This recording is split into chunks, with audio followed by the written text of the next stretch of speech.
নমস্কার বন্ধুরা, অর্পিতাস গার্ডেনে তোমাদের সবাইকে স্বাগত।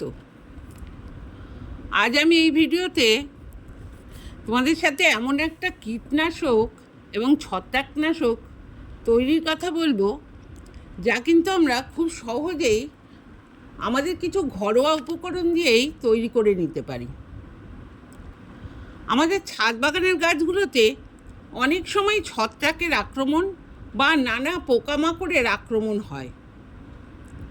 এই আক্রমণের হাত থেকে গাছগুলোকে রক্ষা করার জন্য আমরা বছরের সব সময় কিন্তু কোনো ক্ষতি ছাড়াই এই কীটনাশক ব্যবহার করতে পারবো।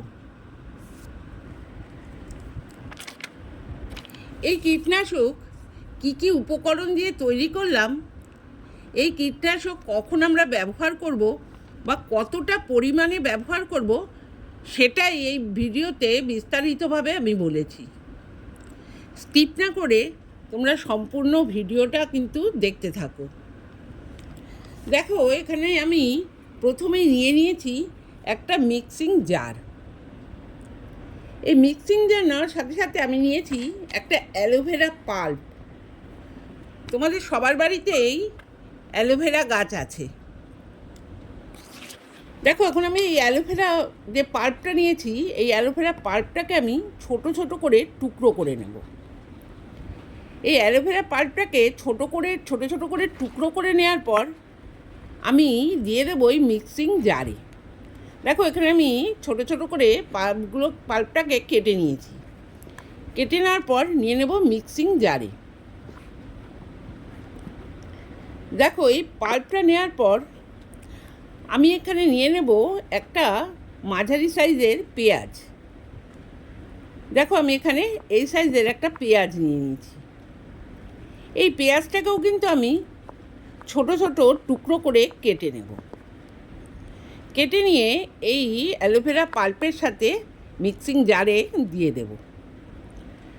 দেখো, এখানে আমি পেঁয়াজের টুকরোগুলোকেও এইভাবে পেঁয়াজটাকে ওইভাবে টুকরো করে কেটে নিয়েছি।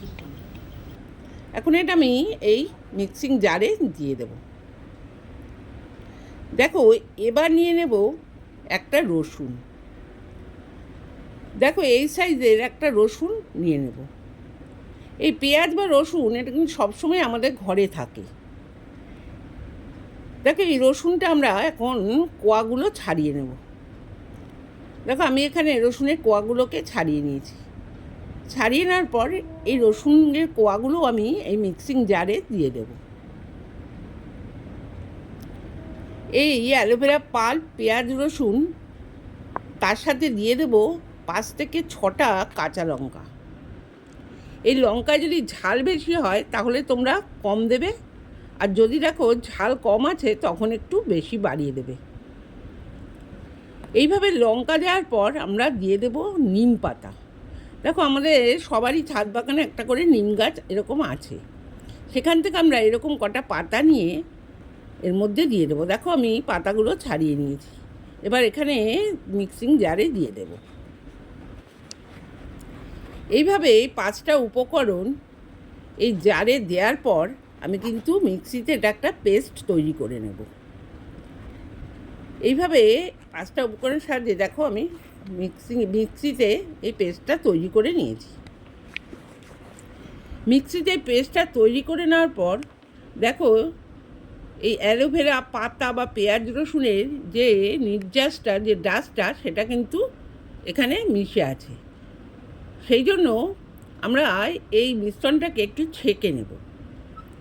দেখো, ছেঁকে নেওয়ার জন্য আমি এরকম একটা পাত্র নিয়ে নিয়েছি। আমি এখানে ছাঁকনির সাহায্যে মিশ্রণটাকে ছেঁকে নেব।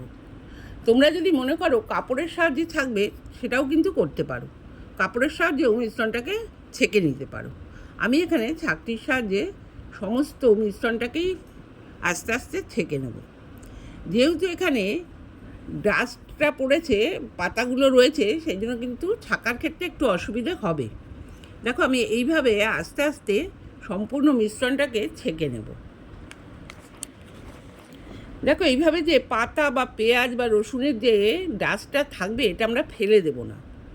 এটা আমরা পরবর্তী সময়ে আবার জল দিয়ে এটা কিন্তু গাছে কীটনাশক হিসেবে ব্যবহার করতে পারবো, কিন্তু সেটা খুব তাড়াতাড়ি করতে হবে, বেশিক্ষণ রেখে দেওয়া যাবে না।